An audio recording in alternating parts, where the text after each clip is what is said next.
Mike, Okay, I was gonna say, I'm sorry. Mike, I was gonna say something last night when you were inferring that about the COVID, but when Tricia jumped in, I just figured I'd let her speak. Yeah, that's, I didn't know if you wanted to, I was whatever. going to. I unmuted, all set to go, and then she started speaking. So, and then I thought, you know, when I spoke last night, I was coughing a lot, so I just figured, why go there? So I kept it Yeah. muted. You might have seen I was coughing throughout the meeting, but you couldn't hear it because I was muted. So. Yeah, no, I didn't notice, but I'm glad to see you seem good today, which makes me Yeah. happy. Oh yeah, So- somebody on the call last night said to me, "How are you feeling?" I said, "I look better than I feel," and they said back, "You don't look that great." Oh, anyway. Are we good, Christine? Yep, we're good to go. All right, we'll call the special meeting of the Board of Selectmen to order at 12 o'clock on October 30th. In attendance is myself, Mike Ergo, First Selectman, Bob Carlson, Selectman, Selectwoman Nita Kincaid, and Christine Dias, Admin Finance for the town. The first item and the purpose for the meeting is agenda item number 2, the CRF submission from March. This is an item that we took up on Tuesday. However, we approved an amount and then we had a change come through. So in order for us to submit this, we need to approve the correct amount. Christine, if you want to enlighten us a little bit. And Yep, so at the meeting on Tuesday, you approved an amount that was all the items that were invoiced prior to June 30th that were not approved through FEMA. I submitted everything on Wednesday to the state so that we would meet the deadline of today at 5 o'clock. And then at 5:15 on Wednesday, we got the approval from FEMA for those items. So we needed to pull it back so that we can get 25% reimbursement through the state on the FEMA eligible items. So I entered everything and sent out a synopsis to you guys earlier this morning. So the total amount that we are going to be claiming is $18,512.48.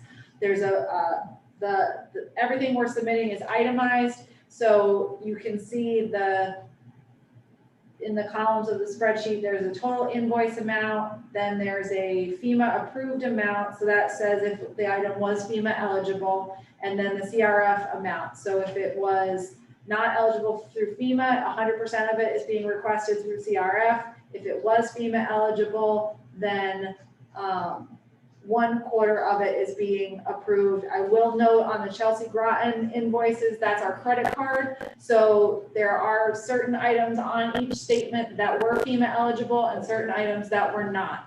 So there's within each individual entry, it has the specific items. So that's why it's not necessarily a clear 3/4 to 1/4 FEMA CRF on those 4 invoices.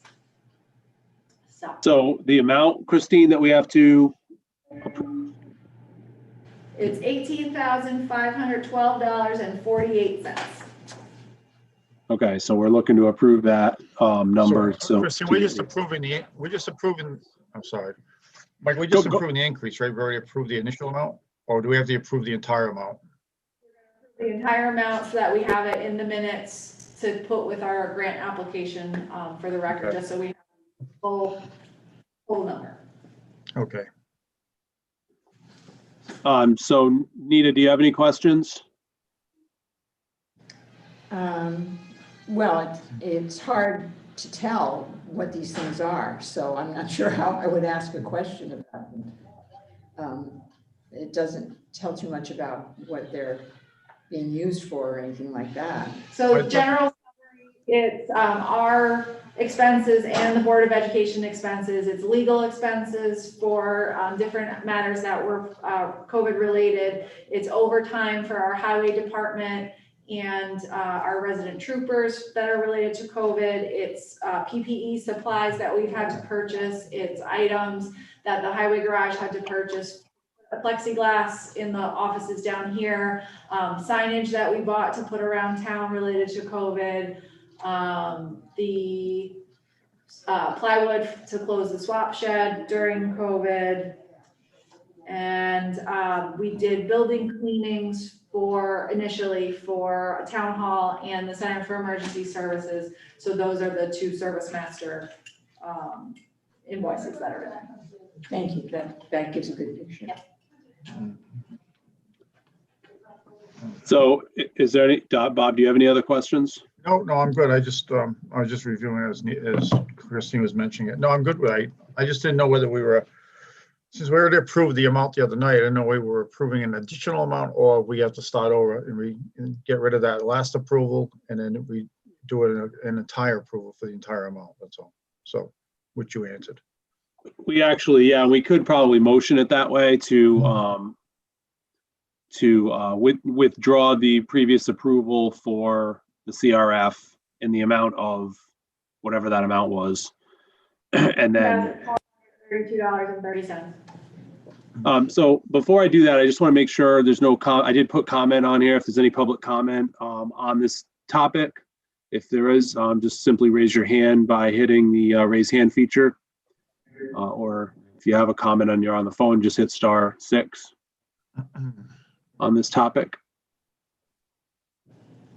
Seeing none, so we'll do a motion to withdraw the previously approved CRF amount of how much?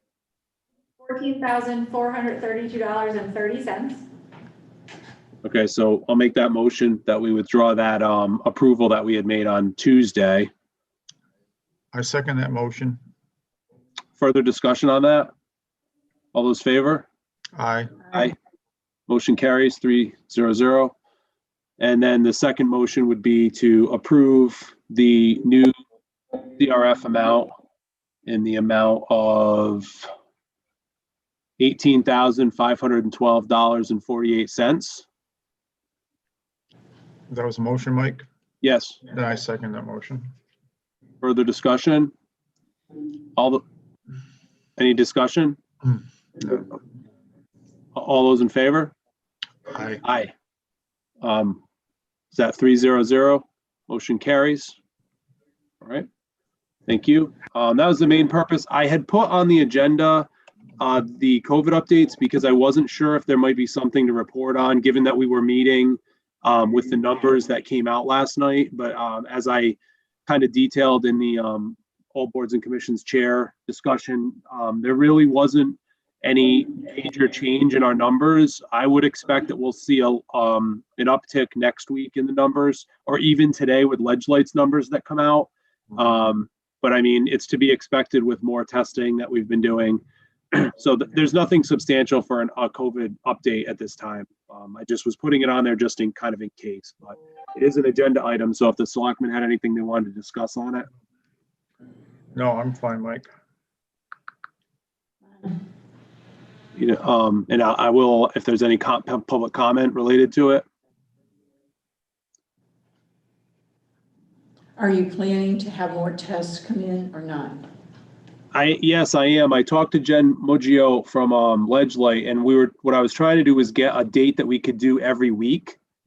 So we could kind of have something, carved in stone for say a month.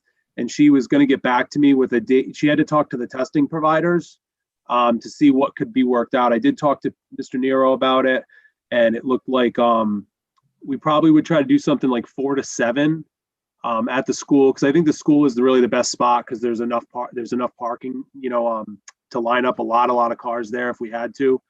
So he did say 4 to 7 is fine, really any day. So I'm just waiting to hear back from Ledge-Light on a date that we could do kind of consistently. So I have not heard as of yet, but maybe today she'll get back to me. Okay. Any other questions or comments or anything?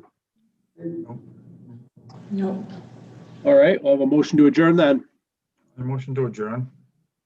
Second. Second. Further discussion? All those in favor? Aye. Thank you guys. Appreciate it. Bye-bye.